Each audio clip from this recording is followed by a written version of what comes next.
Lecture de la deuxième lettre de saint Paul apôtre à Timothée. Paul, apôtre du Christ Jésus par la volonté de Dieu, selon la promesse de la vie que nous avons dans le Christ Jésus, à Timothée, mon enfant bien-aimé. À toi la grâce, la miséricorde et la paix de la part de Dieu le Père et du Christ Jésus notre Seigneur. Je suis plein de gratitude envers Dieu, à qui je rends un culte avec une conscience pure, à la suite de mes ancêtres. Je lui rends grâce en me souvenant continuellement de toi, dans mes prières, nuit et jour. Me rappelant tes larmes, j'ai un très vif désir de te revoir, pour être rempli de joie. J'ai souvenir de la foi sincère qui est en toi. C'était celle qui habitait d'abord Loïs, ta grand-mère, et celle d'Eunice, ta mère, et j'ai la conviction que c'est aussi la tienne. Voilà pourquoi, je te le rappelle, ravive le don gratuit de Dieu, ce don qui est en toi depuis que je t'ai imposé les mains. Car ce n'est pas un esprit de peur que Dieu nous a donné, mais un esprit de force, d'amour et de pondération. N'aie donc pas honte de rendre témoignage à notre Seigneur, et n'aie pas honte de moi qui suis son prisonnier. Mais, avec la force de Dieu, prends ta part des souffrances liées à l'annonce de l'Évangile.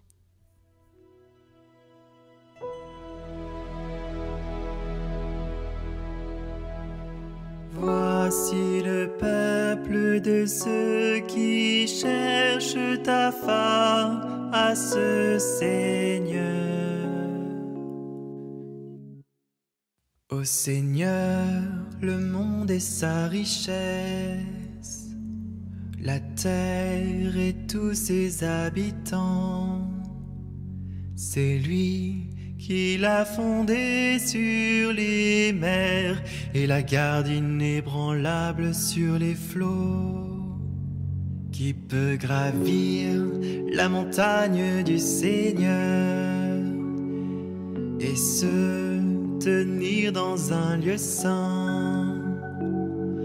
L'homme au cœur pur, aux mains innocentes, qui ne livre pas son âme aux idoles.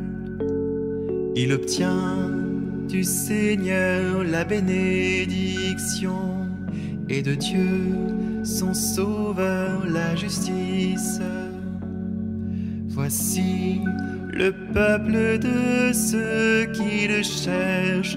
Voici Jacob qui recherche ta face. Voici le peuple de ceux qui cherchent ta face, Seigneur.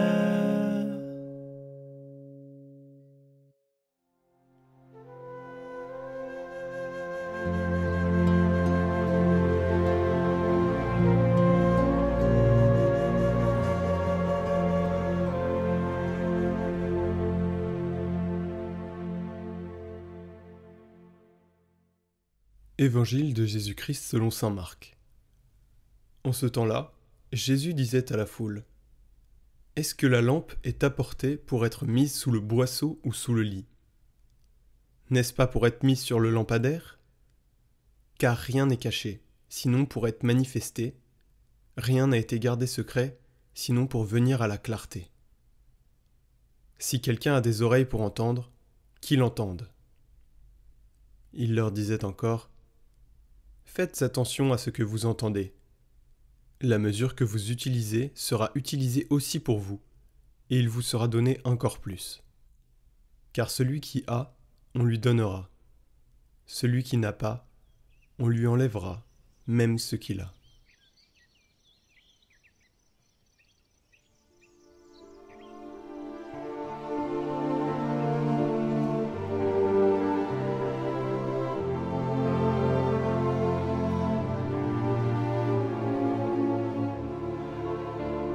Commentaire de saint Paul 6.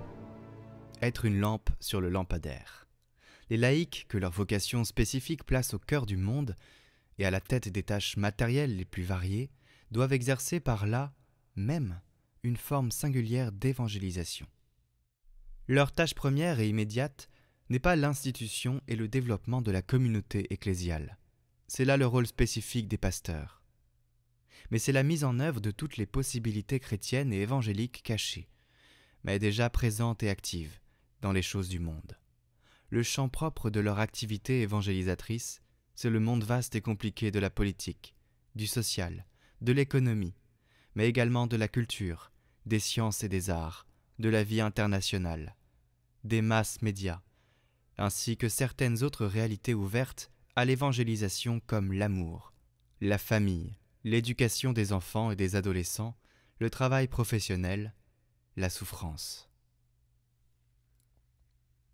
Plus il y aura de laïcs imprégnés d'évangile, responsables de ces réalités et clairement engagés en elles, compétents pour les promouvoir et conscients qu'il faut déployer leur pleine capacité chrétienne, souvent enfouie et asphyxiée, plus ces réalités, sans rien perdre ou sacrifier de leur coefficient humain, mais manifestant une dimension transcendante, souvent méconnue, se trouveront au service de l'édification du règne de Dieu et donc du salut en Jésus-Christ.